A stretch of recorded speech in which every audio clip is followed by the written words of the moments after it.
Hi, I'm Allie Manahan. I'm a speech language pathologist at the Walker Scottish Rite Clinic, and I'm going to tell you some things you can do with your children at home to work on the cluster SP or SP.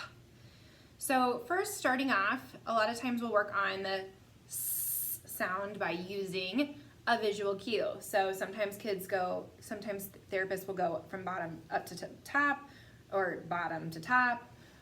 And they'll do that to help cue the child visually how to make that sound. If they're really still struggling with that, you might kind of help them to know, like pull their lips back to make that sound. If it's really, really tricky, then definitely talk to your therapist. But a lot of times kids can imitate on its own. So it's actually easier to add an S sound to a word than it is to change. So if a child says taupe for soap, a lot of times if we try to use the S sound, it's going to sound like stope. They're not going to be able to get rid of that T sound. So we're going to try to work on clusters first. So if we target SP, sometimes that will help to carry over that S into other parts and other words. So some ways to target it at home. You can read books with your children that have it in there frequently. So spot books are great. You can have them say spider in any books about spiders. So this one is Spider on the Floor or Itsy Bitsy Spider. You could sing Itsy Bitsy Spider. And so the trick is to pause in the book and try to have them fill in the words, or pause when you're singing the song and have them try to fill in the word. When they say piter, we need to remind them that they need to use their S sound. Sometimes we refer to it as their snake sound to remind them or let them know that the S sound sounds like a snake. And so we might say, oh, you said piter. So repeat back to the child how they said the word so they can understand, oh, I need to fix it. Or you can tell them, you need to fix that word. It's not a piter, and draw their awareness to that.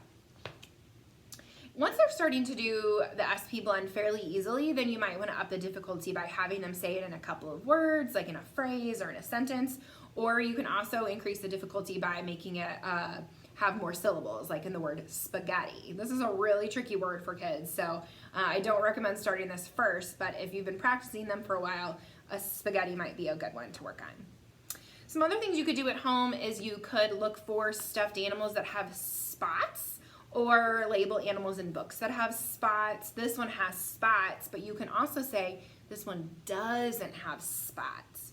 So that way, even the ones that don't have spots, you have to say that word. This one has spots and this one doesn't have, and have your child fill in the word spots.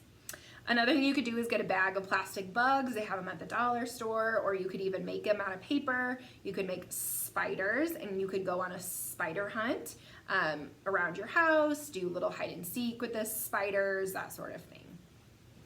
A few games that we have at the clinic that we play to target SP is Don't Spill the Beans. This is a fun one. One way I modify this game is that I actually have a spoon in here. So each time we take a turn, they have to ask for the spoon. If you don't have Don't Spill the Beans, you could still get a bag of beans and a spoon and maybe play a game where you walk across the room and try not to spill the beans. So that would be a way to target that SP, but not necessarily obviously have to buy the game. And so when they're playing this game, we practice spill, don't spill, those kinds of things. Another great way to target SP is any games that have a spinner. So Sneaky Snacky Squirrel is a favorite around here. And each time you take a turn, you have to spin.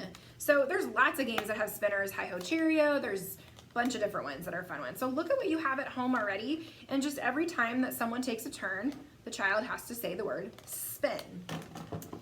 Another game you can play is I Spy. So obviously you can play that game without any games, without anything. There's a lot of I Spy books out there. There's a lot of, there's I Spy games. So we have I Spy Quest, but obviously this isn't needed. You can do just I Spy at home or in the car and make it fun.